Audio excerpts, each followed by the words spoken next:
Hey everybody, this is Nedison, and it's been a while since I last did a video, and that is because I've been pretty busy working on a lot of this new stuff. So this video is going to be one of the longer videos, and I might break it up into several parts, or there might be some cuts, because I'll have to do some setup for some stuff. But this video is about trade goods. And as you can see right in front of me, there's one of the new trade goods. So to start off, I kind of spiffed them up and made them look a little more fancy than they were. Rather than just displaying what they are on like a sign, I've added an item on all sides of the trade good, so you can kind of get a better picture of what trade good it is. And then when you get close enough to it, it'll say pelts. It'll say what it is. There's some more stuff to do on this. I'd like to be able to add more information when you click on one of these to like redisplay the name and tell you what the pelts do. I've created a few trade goods here. So there's pelts right over there. That's one of the simplest ones. This one is gems, and then over here I believe is coffee. Yeah, so coffee. So the trade goods now, they've changed since CivilizationCraft 1.0. Rather than having a single item that is spawned on a trade good and then moved back to a town and slotted into an item slot, instead the trade goods are just going to generate as regular items over a period of time. And this greatly simplifies the management of the items. You don't have to do quite as many things to keep track of where the items are, which makes them a lot more versatile. The second biggest change is that the trade goods are now going to give boosts to residents themselves rather than to towns. And this is part of the whole change in philosophy of focusing on towns and mayor and leader content to focusing everything being directed on individual residents, so that if you want to become more powerful, you're going to have more residents, and those residents are going to have to be playing. So one of the cool things about this is that like a single trade good can generate way more goods than it did before, because there's actually going to be a lot more demand for the goods. Towns aren't the only one that consume goods. Every single player is going to want to have one of these goods, and I've actually built them into the old custom item system, so I can actually just spawn them with my admin commands. Something I couldn't do before because they were different. So some of them are not implemented yet. As you can see, I've got some of them just kind of copied. But here's the pelts.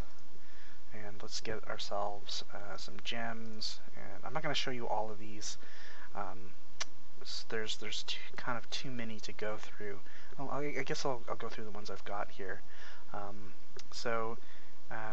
Trinkets is going to be a special one. I don't have the description here yet, but I'll go ahead and let this out. And that is, trinkets are going to be a trade good that are dropped only by mob camps. And what they're going to basically do is they're basically going to be ender pearls. So for war, you're going to be able to use them to jump across ravines and teleport. They're going to be a lot more rare than a regular ender pearl, but they're going to be available. So prepare your defenses accordingly. So here's one, corn. As you can see in the trade good, I've tried to add as much lore as I possibly can to indicate what the trade good does. In this one, let's see. Yeah, so this is a farming boost for this trade good. When you drop wheats and carrots and potatoes, you get twice as many things, and it also has the farm planting, which gives you the 3x3 square when you try to plant things. So that makes planting and harvesting things a lot faster. Let's see here, ivory. Okay, this one allows fire enchantments. Normally, I'm going to disable the fire enchantments from the library, but when you add this to the librarian's inventory, this trade good will allow the fire aspect enchantment to possibly roll for the item that you put into the library. So crabs I don't have yet. Okay, this is actually a pretty interesting one. This prevents you from becoming hungry. So this is actually pretty OP. I might need to lower this one down a bit, but it's there to be used. Coffee I haven't actually implemented yet, so I was thinking coffee was going to do this. So I'm going to do the corn instead. I'll show you guys that.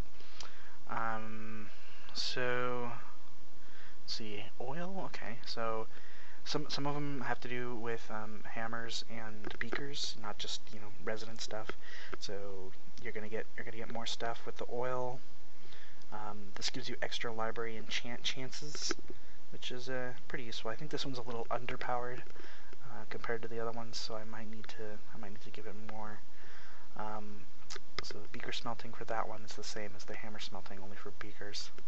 Beaker mining, this is an interesting one. It increases the rate at which you will get beaker drops when you're mining redstone and lapis. Hammer mining for copper.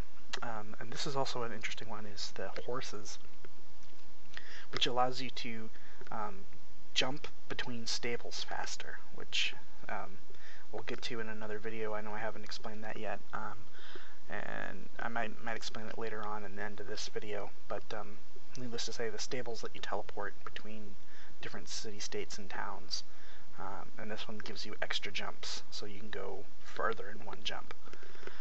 And this is just a simple speed boost. So how you use the goods is you just kind of eat them, and there you go. So now I've got speed. Currently, this one gives you speed 1 for 20 minutes. That might be too long, but I definitely wanted them to be more effective than this simple potion. If you use another one, it's just going to simply reset your speed timer.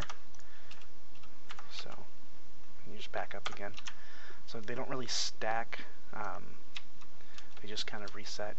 And so I'm thinking maybe of disabling the regular speed potions, and then I can lower this down to something like 2 minutes or something, and then you can see how you would really want to get a lot of these trade goods.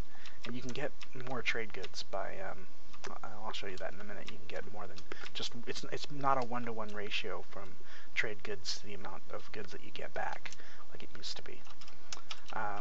So you can have these other effects on. Now some of the effects that are custom, so these are obviously Minecraft effects, but some of the other effects that are custom work slightly differently.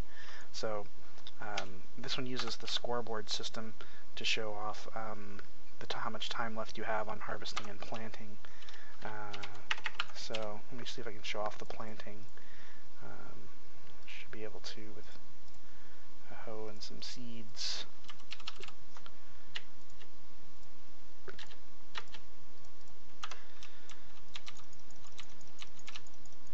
But if so if you've got like a place where you've got more, I've been a little overzealous here. Dirt. I need like a 3x3 area. So now if it's not really irrigated, so this is going to be kind of terrible. There you go. See, so you can plant things a lot faster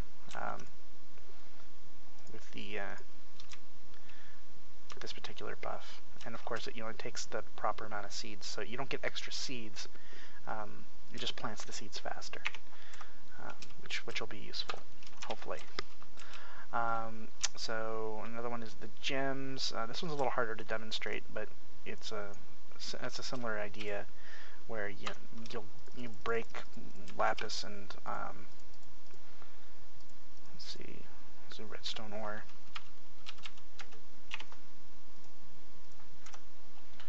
If you break this, maybe it works in creative mode, or did I fix that? I think I may have fixed that, so that doesn't drop things in creative mode.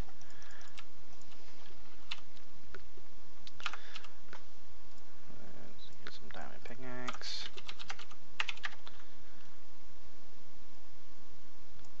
Yeah, see, there's some beakers coming out of the redstone there.